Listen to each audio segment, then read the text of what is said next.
Bienvenue à tous, vous trouverez dans cette vidéo une méditation guidée selon les techniques et les enseignements donnés par Paramahansa Yogananda.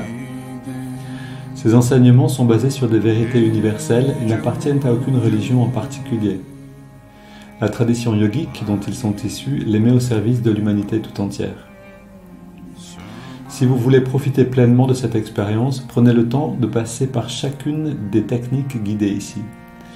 Elles permettent tout ensemble de mieux goûter à ce que l'on appelle l'état de méditation. Cette vidéo contient également une technique de préparation à la méditation appelée Yogoda, qui sert à la fois à nous recharger en énergie et à développer la perception de celle-ci. Pour apprendre cette technique, ouvrez la liste de lecture Apprendre Yogoda.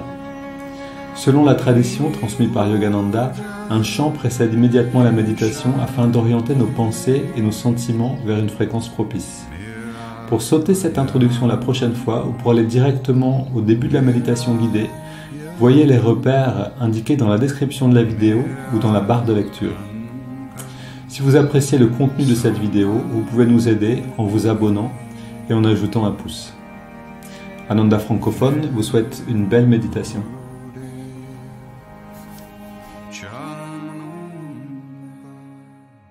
Bienvenue à tout le monde. Alors, les méditations guidées, ok, c'est tous les jours. Ça reprend un peu plus régulièrement. J'ai été un petit peu occupé par d'autres choses ces derniers temps.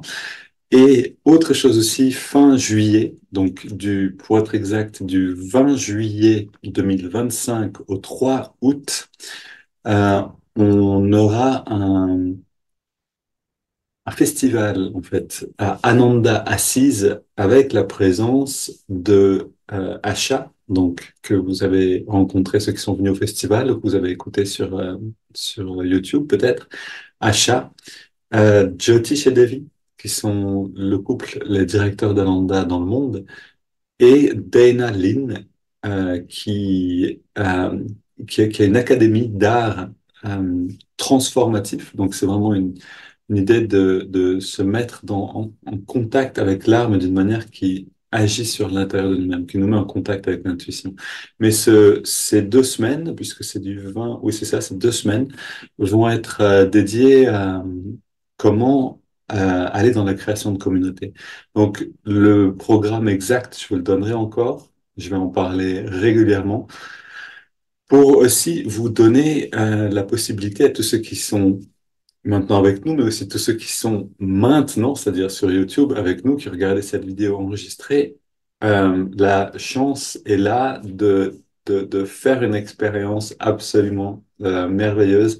On a fait ça en juin dernier. On est parti avec une quinzaine de personnes et on a passé euh, une semaine, oui, c'est ça, une petite semaine à Assise, dans la communauté Ananda qui est près de la ville de Saint-François d'Assise, enfin de Assise. Bien sûr, on a visité aussi les lieux dans lesquels a vécu Saint-François. Donc là, il y aura quelque chose qui va se passer qui sera similaire, mais il y aura aussi vraiment voilà, ça va être un concentré, un rassemblement assez important pour Ananda et pour prendre de l'élan dans la création de communautés. Alors, est-ce que ça va nous amener à créer une communauté en France?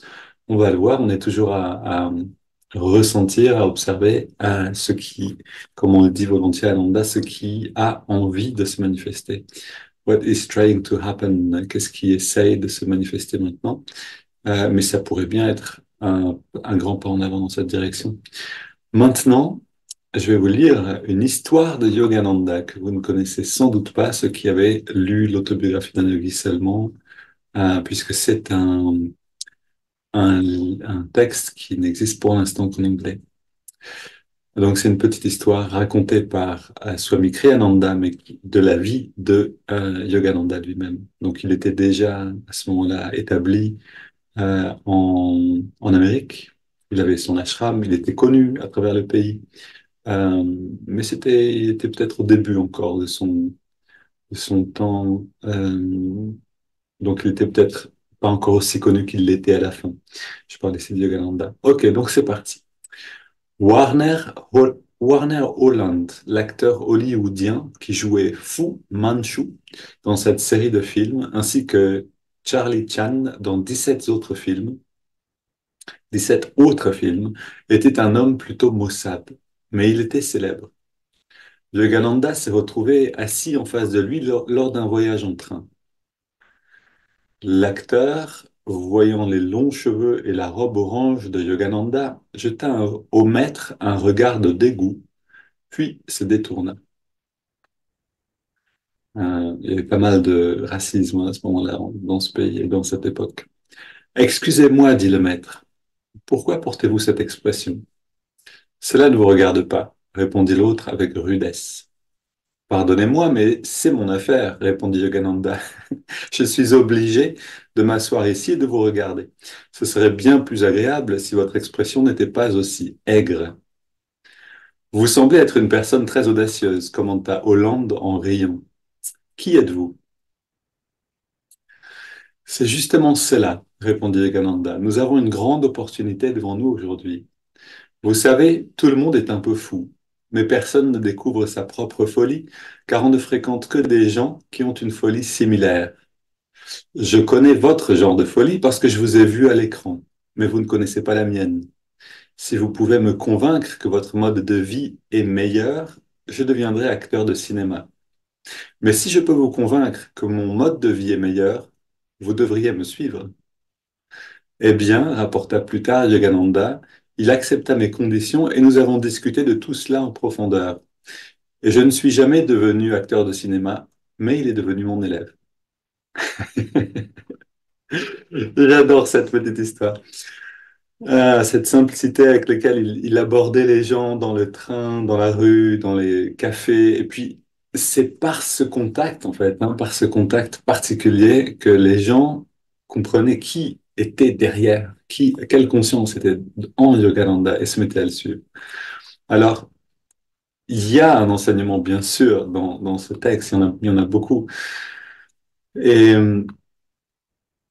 et bien sûr, une des questions qu'on se pose, c'est comment quelqu'un peut dire la vérité avec cette force-là? Parce que ça nous réjouit vous savez, quand quelqu'un vous fait la moue ou quelqu'un, littéralement, c'est des situations qu'on a tous vécues, la mauvaise humeur de quelqu'un dans la rue, dans une queue d'attente, on fait la queue au supermarché. On aimerait avoir la juste chose à dire et c'est pour rétablir l'équilibre, pour remettre les choses en lumière. Comment Yogananda pouvait faire cela? Et la vérité en soi nous donne de la force. C'est-à-dire, si on peut être dans la vérité, on peut alors dire la vérité. Mais être dans la vérité demande à la fois une attitude juste. Donc ici, Yogananda n'était pas du tout irrité par la chose. Peut-être qu'il était amusé, mais pas plus que ça. Donc il pouvait répondre sans l'émotion. Si nous, on est irrité, bien sûr, par quelqu'un dans la rue ou dans une file d'attente, etc., on ne peut plus parce qu'on n'est plus nous-mêmes dans la vérité de qui nous sommes vraiment. Mais si on arrive à rester dans cette vérité, c'est-à-dire dans l'abondance, on va dire, à l'intérieur, dans la non-émotion, mais dans le calme, et le bien-être, alors ça peut venir beaucoup plus facilement. Et ensuite, on a besoin de percevoir ce qui est autour de nous. C'est-à-dire que là, Yogananda a vu que la personne, en réalité, c'était son jour pour devenir disciple. C'était son jour pour découvrir son maître spirituel et qu'il était en face de lui et qu'il a commencé en faisant la moue et en se détournant. C'est quand même assez drôle comme premier contact avec son maître spirituel. Et donc, voyant la vérité dans la profondeur avec cette profondeur de réception, de perception, Yogananda a pu interagir à partir de là, voyant ce qui était vraiment ici, en fait, voyant les enjeux, c'est-à-dire il a vu non seulement la personne, mais la conscience qui est là, celle qui est en lui, et la raison du fait que tous les deux sont assis et se font face maintenant. Donc, ça nous donne ces chemins. C'est-à-dire que si nous-mêmes, on veut avoir cette force, et bien sûr, je pense qu'on en rêve tous de pouvoir parler de cette manière, avec autant de clarté, de pouvoir être dans cette lumière-là, ça va nous demander le chemin de, à la fois, oui, de purifier nos attitudes pour pouvoir avoir la bonne à chaque instant, et en même temps avoir une perception plus large. Et ça, c'est vraiment un travail de faire grandir la conscience. Maintenant, on voit aussi que à la fin, Yogananda nous explique que il n'est pas devenu acteur de cinéma, mais que que maintenant son élève. Hollande est devenu son élève. Warner Hollande, je ne le connais pas personnellement, enfin, j'ai pas vu de film avec lui, mais apparemment il est connu. Et d'ailleurs, il y en a d'autres qui étaient disciples de Yogananda. Il y en a vraiment des personnes très connues. Je sais que le président des États-Unis, à un moment, suivait attentivement les conseils de Yogananda, et c'est par les conseils de Yogananda, entre autres, que on a 2 jours de pause dans la semaine. C'est quelque chose qui a été adopté en Amérique, puis qui s'est répandu ensuite, si j'ai bien compris. Euh, Ce rythme-là des 5 jours et 2 jours de repos, et il y en avait à l'époque, il n'y en avait qu'un seul, et Vivekananda a écrit une lettre à ce propos. Bref, il avait beaucoup de contacts avec des personnalités influentes, et certaines le reconnaissaient absolument comme leur maître spirituel. Mais donc, il lui a rendu ce grand service de l'aider à se rendre compte que maintenant, donc, que cet acteur pouvait rentrer dans un cheminement spirituel, qu'il avait en fait un maître en face de lui et qu'il pouvait commencer. C'est quelque chose qui est sans doute le plus grand service qu'on puisse rendre, en fait, hein, c'est de donner cette opportunité-là. Et, et alors, il y aurait encore beaucoup de choses, mais encore une, par exemple, c'est que Galanda nous parle de la folie personnelle. Il nous dit que on connaît rarement sa propre folie parce qu'on reste en général avec des personnes qui sont de la même folie que nous. Ça, c'est quelque chose qui est intéressant.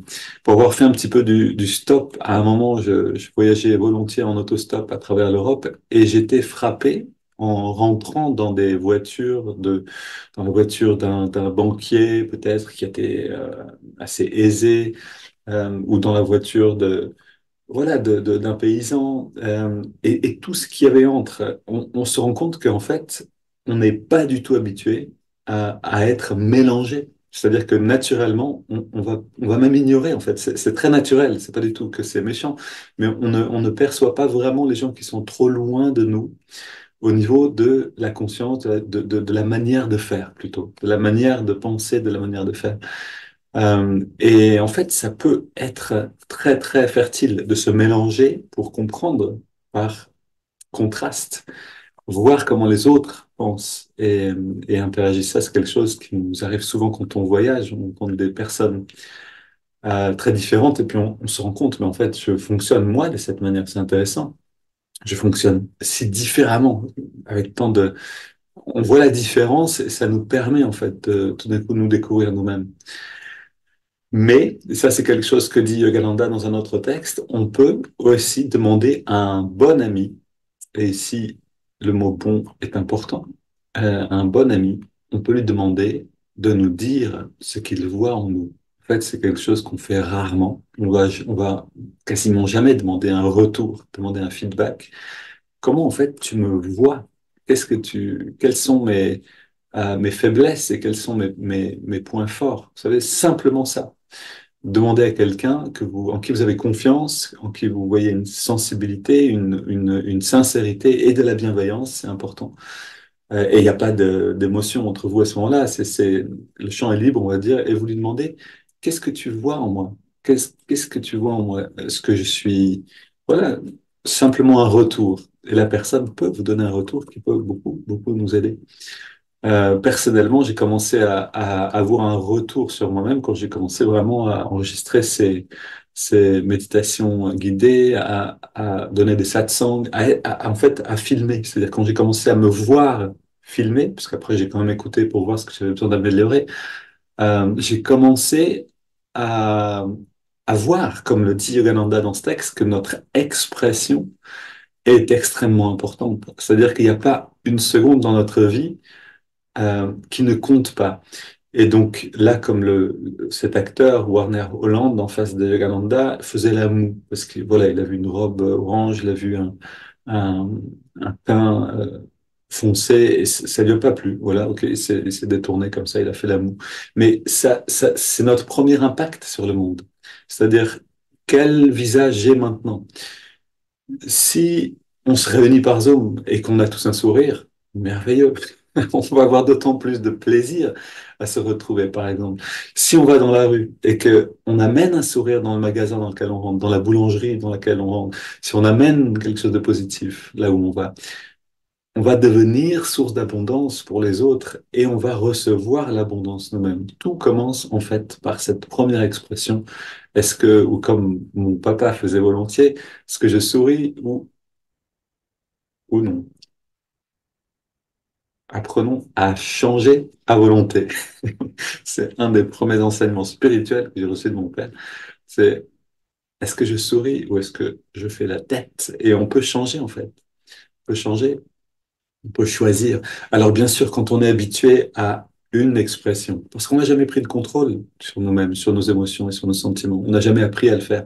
Donc on est habitué à une expression. Alors petit à petit, le visage se creuse de cette manière-là. Et ça va devenir plus difficile de changer, mais c'est pas impossible. On a réussi à le faire. On réussit à sourire une fois, on peut sourire une deuxième fois. Et ça va être plus facile de le faire une troisième fois. Et au fur et à mesure, si on pratique ça de manière régulière, vous le faites au moins une fois par jour dans le yogoda, j'espère, en allant chercher le bon sourire au moment de répéter je suis positif, énergique et enthousiaste. Ensuite, avec le temps, on va pouvoir simplement, à volonté, retrouver le sourire. Et ce ne sera pas un sourire commerçant, ce sera un vrai sourire. C'est pas un sourire pour vendre quelque chose ou un sourire comme un sourire façade, mais ce sera un sourire qui vient d'une vraie joie à l'intérieur. Ça, c'est quelque chose, ça, c'est vraiment un des plus beaux cadeaux qu'on puisse faire au monde. Et, et pour terminer, parce que je sais que c'est quand même quelque chose qui, pour nous, ça nous ouvre complètement des horizons avec Janavi. Donc, Alba s'appelle maintenant Janavi, pour ceux qui suivent ces vidéos depuis un certain temps. C'est son nom spirituel. Et quand l'un ou l'autre de nous-mêmes, ou les deux d'ailleurs, quand on est dans un mood négatif, quand la communication entre nous ne reflète pas qui on est vraiment, alors on joue à ce jeu qu'on appelle changer de fréquence. Et ça correspond à respirer profondément, quelquefois, puis se rappeler, on le fait ensemble. C'est vraiment merveilleux comme je vous le conseille. Ensuite, on se rappelle quelque chose de drôle. Et souvent on connaît en fait, on sait ce que l'autre a trouvé drôle récemment, donc on peut raconter, on peut rappeler la chose. Et puis à ce moment-là, le sourire vient, voire on rit vraiment. Et ensuite, c'est la troisième étape, on garde ce sourire pendant une dizaine de respirations. C'est juste un petit effort à faire, de conscience, de rester dans cette vibration, de garder cette vibration encore un petit peu et encore un petit peu. Et on respire. Et au bout de 10 respirations, on est établi dans cette fréquence-là. C'est vraiment pas si compliqué que ça. Le mental n'attend que ça de s'établir sur une fréquence positive. Et constamment, on s'établit sur une fréquence. On rencontre quelqu'un, on s'établit sur sa fréquence. On entend de la radio, on s'établit sur la fréquence de la radio. On regarde les nouvelles, on s'établit sur la fréquence dramatique des nouvelles. On regarde sketch de Coluche. On se met, quelle que soit la chose, on change tout le temps de fréquence. Et on peut choisir 10 respirations suffisent pour s'établir longuement dans une nouvelle fréquence. Vous vous rendez compte de cette liberté qu'on a en nous? Ok, alors, remplissons le corps d'énergie et allons-y.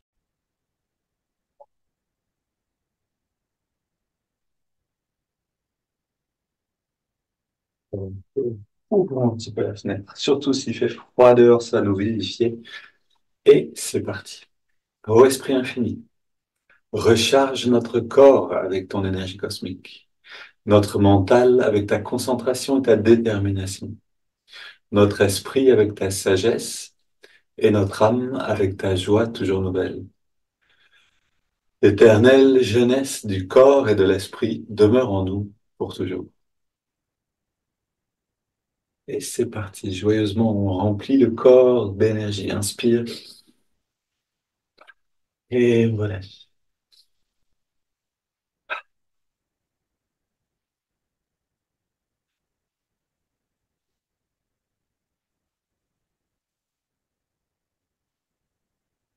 Les mollets et les chevilles. Et comme le dit Swami Kriyananda, comme il le disait à Asha dans un dialogue qu'ils ont eu, entraînons-nous maintenant dans les situations simples de la vie pour que quand viennent les crises, les moments difficiles, on arrive encore à sourire. On puisse en tout cas garder un petit peu de cette pratique d'aller vers le positif. Ça va beaucoup nous aider. dans les moments plus difficiles. On a besoin d'apprendre maintenant pour plus tard et maintenant en même temps. Ok, on contracte l'avant-bras, le mollet, biceps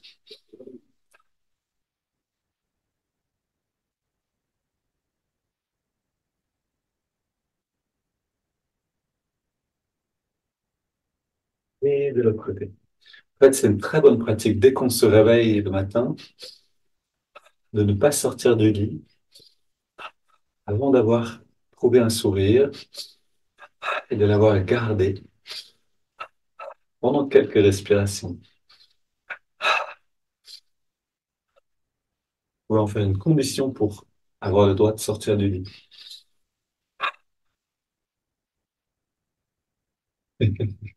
Du coup, vous allez rester au lit toute la journée.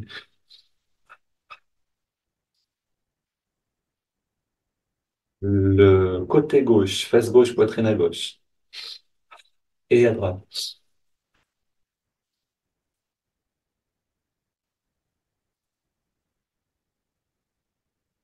Le bas du dos, à gauche et à droite.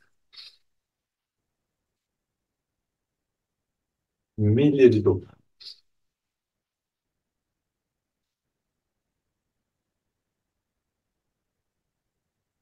haut du dos.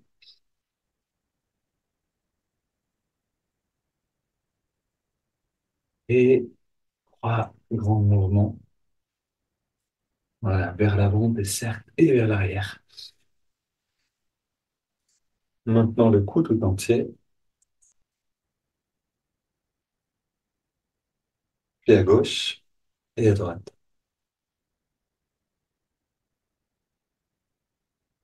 Maintenant, la nuque en redressant la tête. Profite bien des sensations de l'énergie qui rentre. Le cou, petit cercle, ou contracté dans les deux sens, puis très détendu, grand cercle dans les deux sens.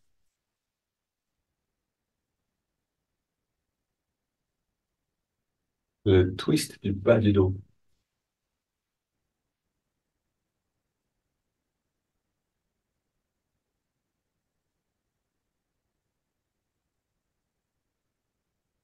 Sur les hanches, jambes écartées, trois cercles.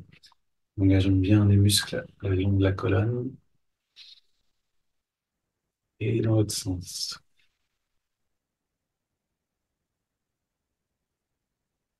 Vous pouvez vers la gauche et vers la droite.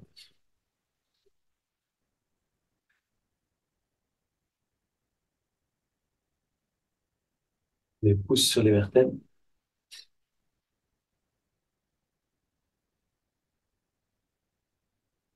On a tendu le point fermé. Twist du haut du dos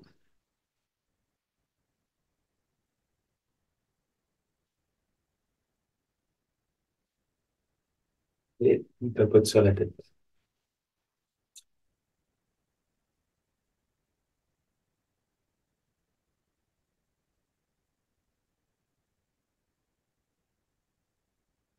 Tous ceux qui suivent le cours en ligne, si vous avez des difficultés avec certains mouvements, n'hésitez pas à nous écrire et je pourrais les voir même en introduction en méditation guidée plus en détail. Maintenant, on masse le cuir chevelu.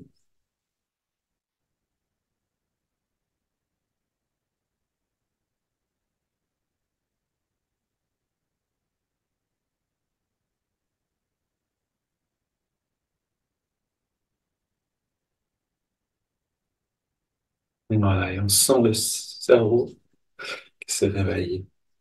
On ouvre le passage dans la nuque. On inspire l'énergie.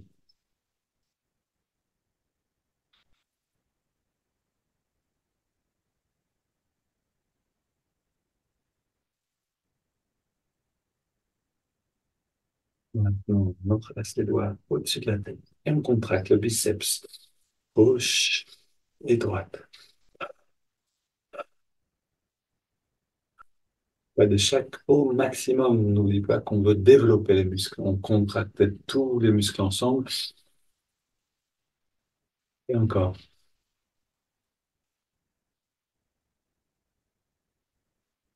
On contracte le pied gauche au maximum, puis on le relâche. Le pied droit et on le relâche. Le mollet gauche et on relâche. Mollet droit, cuisse gauche, cuisse droite, fesse gauche et fesse droite. Bas du ventre, haut du ventre, avant-bras gauche et droit. Biceps à gauche et à droite. Poitrine gauche, droite. Cou, gauche et droite, devant et derrière. On contracte le pied gauche, on ajoute le pied droit, on ajoute le mollet gauche et droit, les cuisses gauche-droite, fesses gauche et droite, bas du ventre, avant-bras gauche et droit, les biceps, la poitrine. Double inspire tous les muscles. On expire en relâchant le cou, la poitrine, droite-gauche, les épaules et les biceps à droite et à gauche, les avant-bras, le haut du ventre, le bas du ventre, fesses droite et gauche. Essayons vraiment de contrôler les cuisses l'une après l'autre, les mollets l'un après l'autre et les pieds. Maintenant, une double inspire, on recontracte tous les muscles et on relâche. Augmente en intensité. Dernier. Et maintenant, restons très détendus, les yeux fermés, regard légèrement dressé. On inspire lentement par les narines, lentement, lentement, et on retient le souffle quelques instants. On relâche bien les muscles et on expire par la bouche. Et pendant ces 10 secondes, on explore les sensations.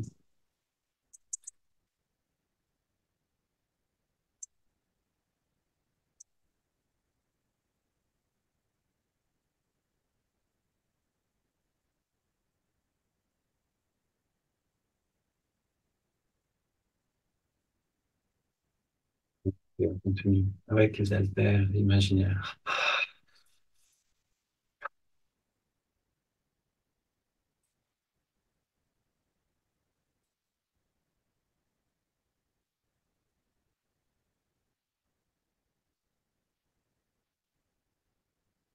Latéral,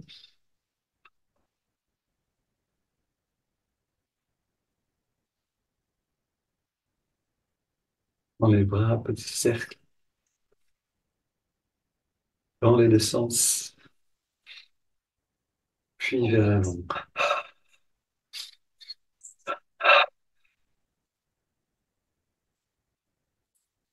Ok, on ferme les mains, on recharge les doigts.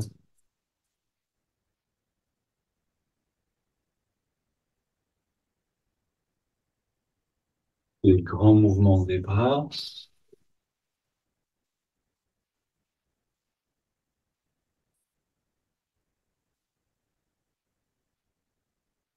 On soulève le bras gauche tendu avec un poids dans la main, puis droit.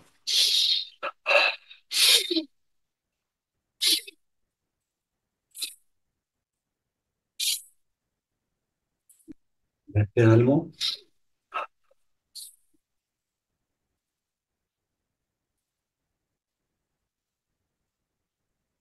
Et maintenant, c'est le meilleur moment de la journée. On trouve le bon sourire à l'intérieur de nous, on le garde et on répète, je suis positif, énergique et enthousiaste. Intérieurement, on peut répéter cette affirmation en marchant avec énergie.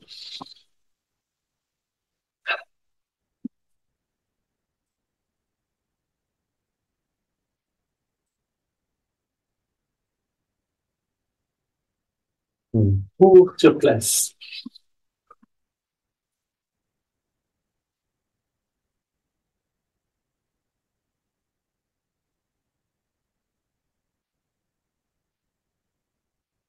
Ok, et maintenant, pied gauche devant, coup de poing au ralenti.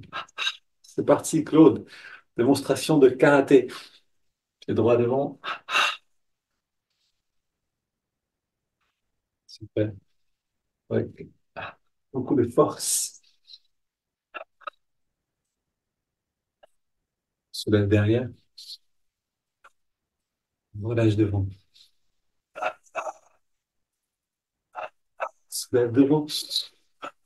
Relâche derrière. On inspire et expire. On vide les poumons. Et rentrer le ventre.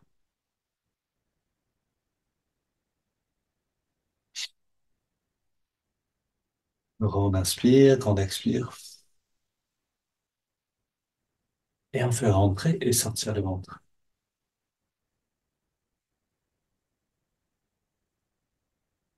Et encore une fois.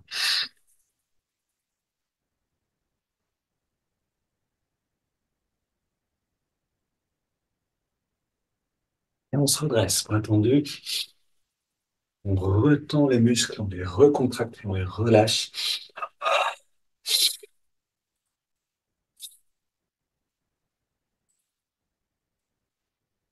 Quelque chose de très agréable dans le fait de tout contracter et tout relâcher.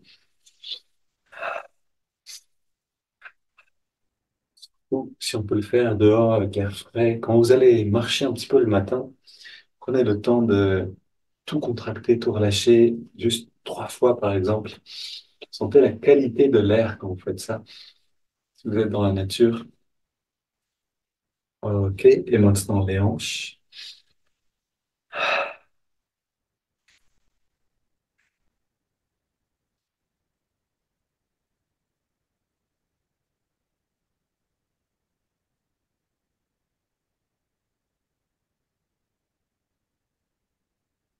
Pose les pieds sur le sol, les mains vers l'avant. Inspire, on amène les mains vers la poitrine.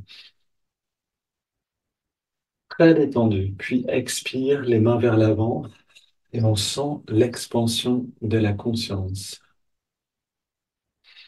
On se permet de sentir autour de nous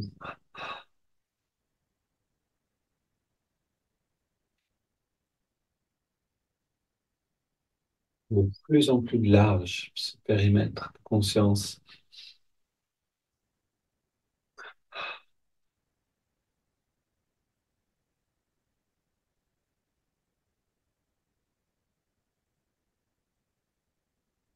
Oh,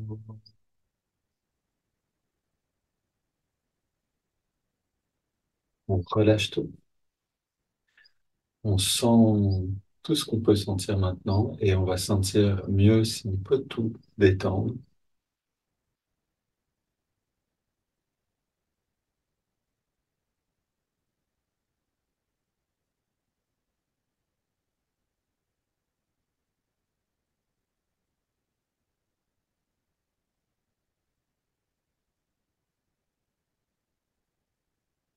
Prenons une grande inspiration.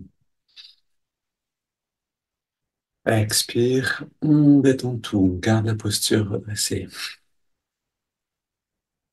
On prend quelques secondes pour rentrer à l'intérieur.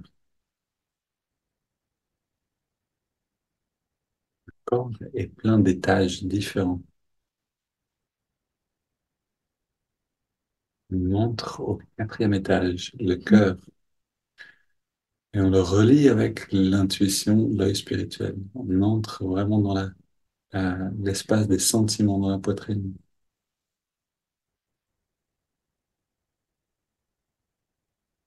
avec une grande détente.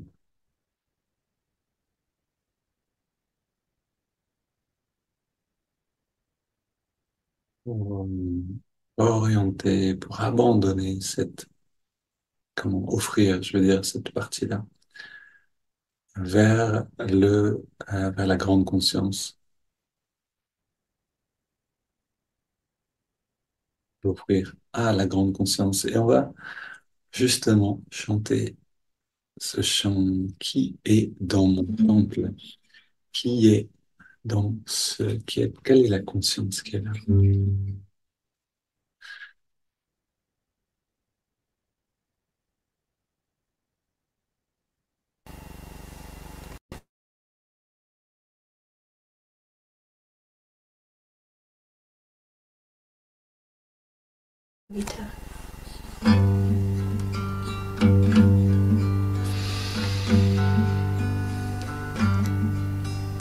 Qui est dans mon temple, qui est Pardon, on va chanter qui... Pardon, une seconde.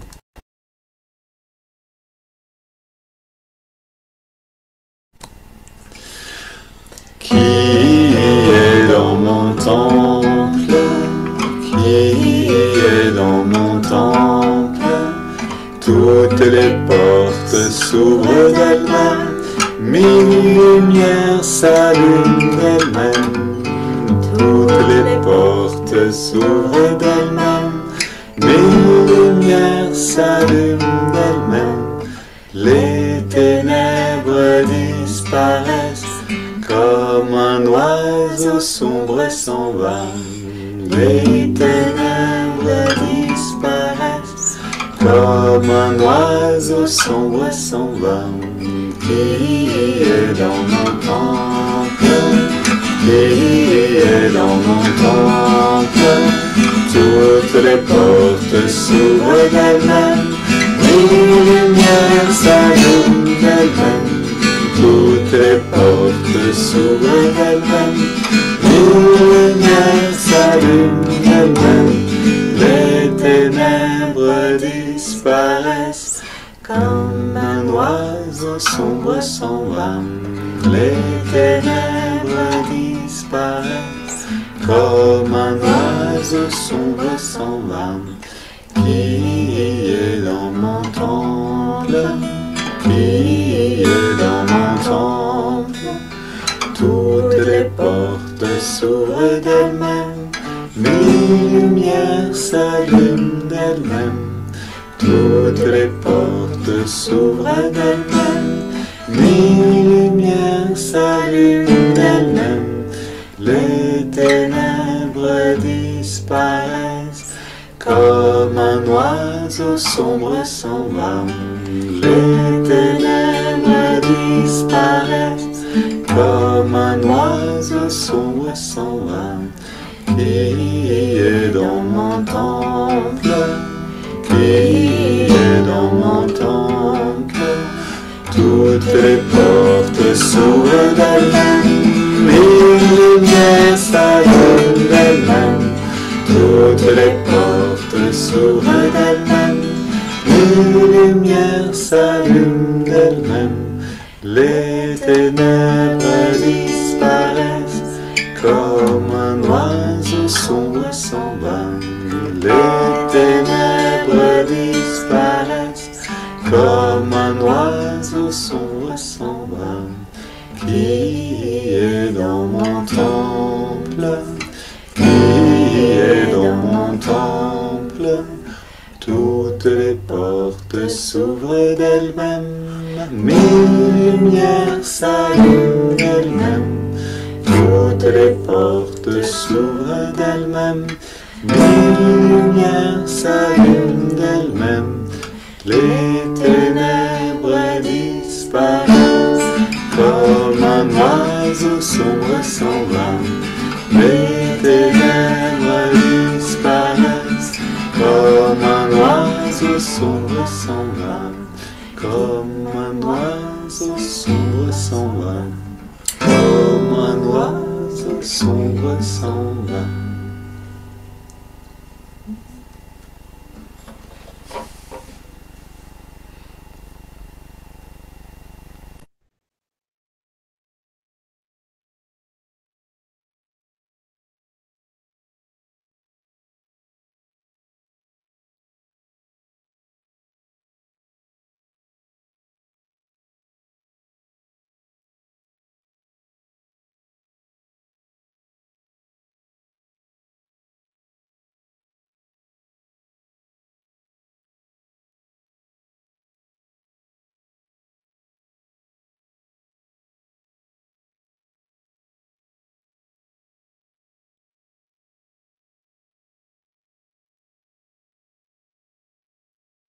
On prend une profonde inspiration. On entrelace les doigts au niveau de la poitrine et on expire en amenant les mains vers l'avant, en arrondissant bien le dos. Inspire vers le ciel. Expire, on se penche vers la gauche.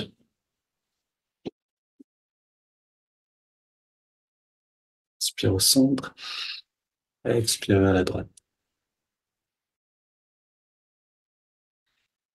Retour au centre. Expire, on se tourne vers la gauche. On pose les mains. On va un peu plus loin.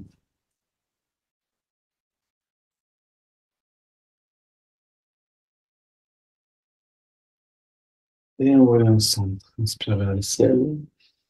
Expire vers la droite.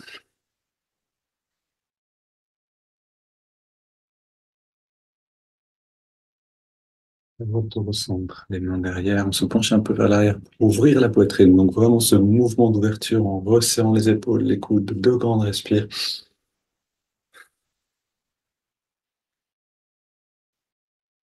Puis on se calme. C'est-à-dire on se redresse simplement. On est très détendu, les mains posées sur les cuisses, paumes vers le ciel, suffisamment bien installées pour ne plus avoir à bouger du tout. Et on respire profondément.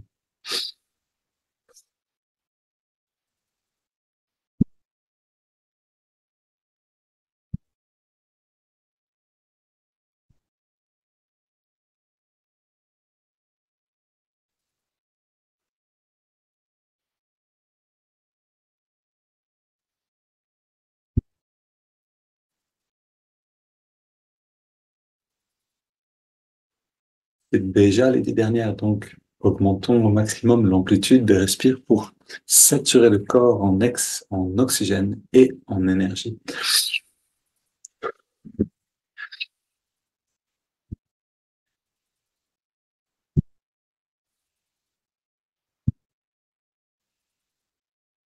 5 dernières.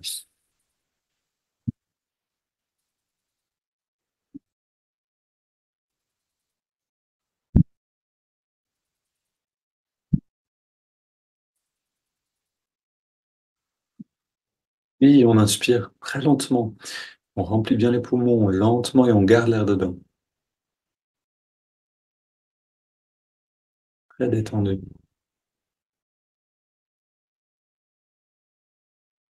On retient le souffle. On relâche encore plus tous les muscles. Puis on laisse l'air sortir par la bouche sans faire aucun effort. Et on s'arrête de respirer quelques instants pour entrer dans cette couche plus subtile de l'être, le corps d'énergie.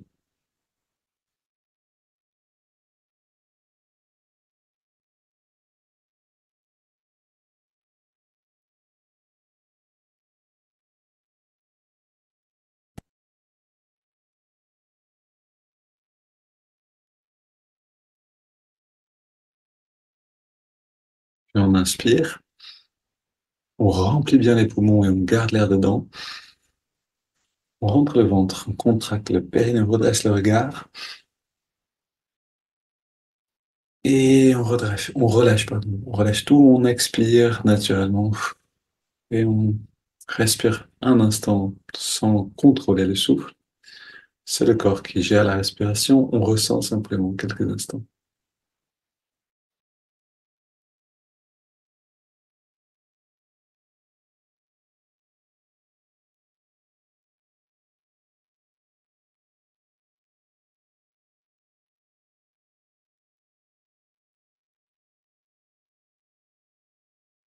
Soyons toujours à la pointe de notre conscience, au plus haut de notre présence.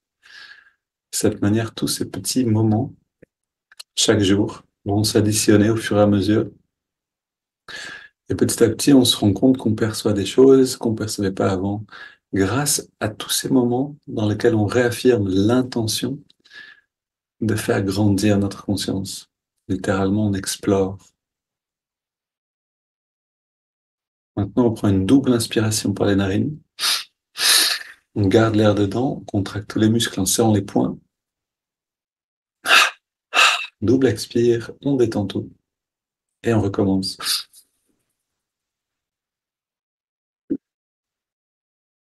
Troisième et dernière.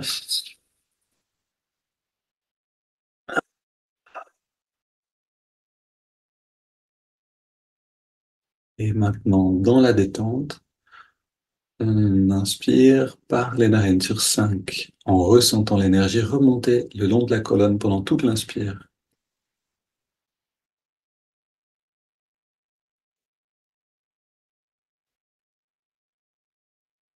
On garde l'air dedans. Et toute l'attention concentrée à la jonction des sourcils pour amener l'énergie dans le lobe frontal, l'œil spirituel. Puis on expire. On sent cette détente, cette expansion des perceptions intérieures. Et encore une fois, inspire.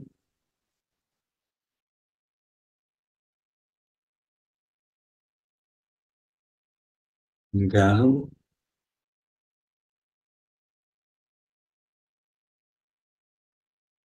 Expire.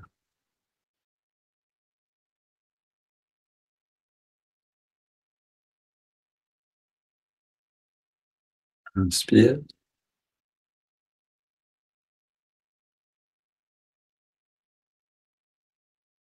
On retient le souffle.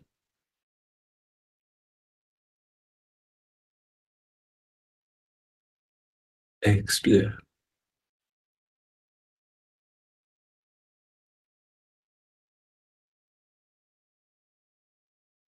Et encore un dernier cycle. Inspire.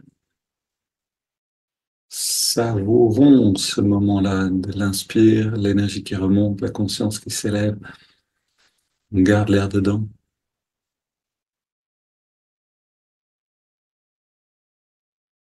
Et on expire.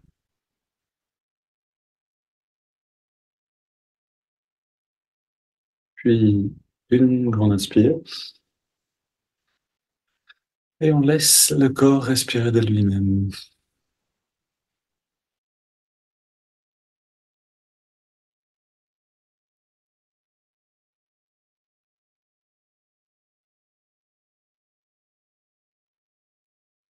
On a préparé le corps, le mental. On est prêt. En fait, on pourrait dire on a préparé le corps physique et le corps astral, le corps mental, le corps d'énergie. Et maintenant, on amène toute l'attention dans les narines. On va au-delà de tout ça. On observe la fraîcheur de l'inspire, la tiédeur de l'expire.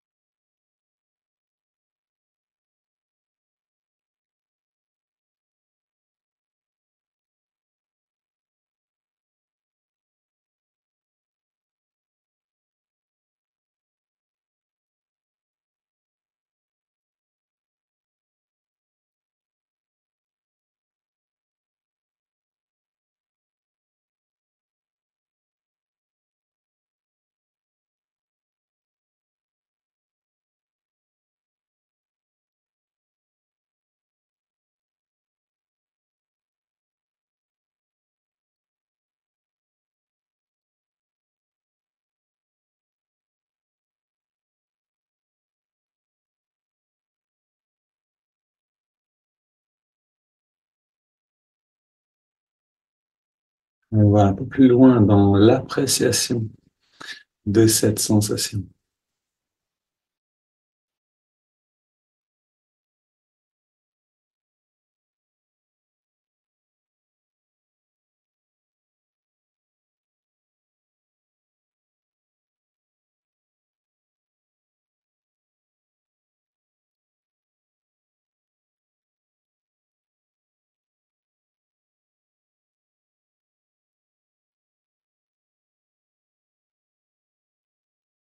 On ajoute le mouvement de l'index de la main droite. À chaque inspire, l'index revient un tout petit peu vers la paume de la main. À chaque expiration, on relâche l'index et surtout on relâche toute tension musculaire dans le corps.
Et toujours dans cette grande détente qui s'approfondit, on intègre le mantra Hong So, Hong qui accompagne l'inspire et So, l'expiration naturelle.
Et on prend une inspiration profonde,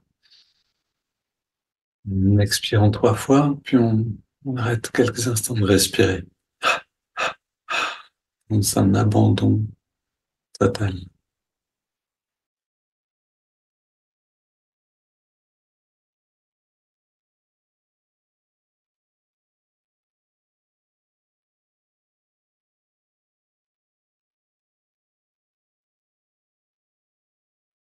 Et on laisse le corps reprendre à son rythme et on abandonne les techniques de concentration.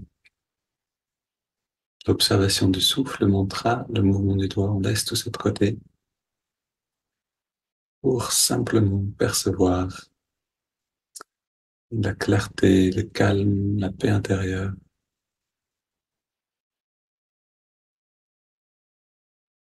qui est déjà là.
On est déjà dans une forme de félicité, de grand bien-être, et on laisse ce bien-être rayonner de l'intérieur vers l'extérieur, et en l'offrant au monde.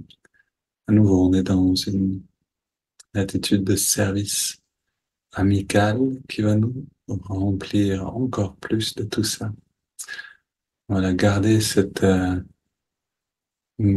intériorité encore, cet état de méditation.